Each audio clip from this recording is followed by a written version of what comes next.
ప్రధాని నరేంద్ర మోదీ రామగుండ ఎరువుల ఫ్యాక్టరీని జాతికి అంకితం చేసేందుకు విచ్చేస్తున్న సందర్భంగా సభను వీక్షించేందుకు వీలుగా బీజేపీ ఆధ్వర్యంలో ఎల్ఈడీ స్క్రీన్లను ఏర్పాటు చేస్తున్నామని ఎంపీ సోయం బాపురావు తెలిపారు. జిల్లా కేంద్రంలోని ఓ ప్రైవేట్ ఫంక్షన్ హాల్ను బీజేపీ జిల్లా నాయకులతో కలిసి ఆయన పరిశీలించారు. ఆదిలాబాద్ పార్లమెంట్ పరిధిలో పలు చోట్ల ఈ ఎల్ఈడీ స్క్రీన్లను ఏర్పాటు చేసేందుకు సన్నాహాలు చేస్తున్నామన్నారు. రైతులు, ప్రజలు ఈ స్క్రీన్ల ద్వారా నరేంద్ర మోదీ ప్రసంగాన్ని వీక్షించొచ్చని సూచించారు.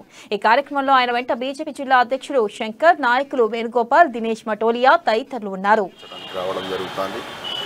అదే సందర్భంలో మా పార్లమెంట్ నియోజకవర్గంలో సిర్పూర్, కాగజ్ నగర్, అదేవిధంగా ఆసిఫాబాద్ వాళ్ళంతా కూడా ఆ సభ ప్రాంగణానికి పోతారు. మిగతా ఖానాపూర్ కానీ, నిర్మల్ కానీ, మొదోల్ కానీ, అదే రకంగా బోత్ కానీ ఆదిలాబాద్ నియోజకవర్గ ప్రజలందరూ కూడా రైతులకు స్క్రీన్లు పెట్టి ఇక్కడ ఫంక్షన్ హాల్లో రైతులకు నేరుగా మరి ప్రధానమంత్రి ఏదైతే మాట్లాడతాడో అది చూపించడానికి ప్రయత్నం చేస్తున్నాం.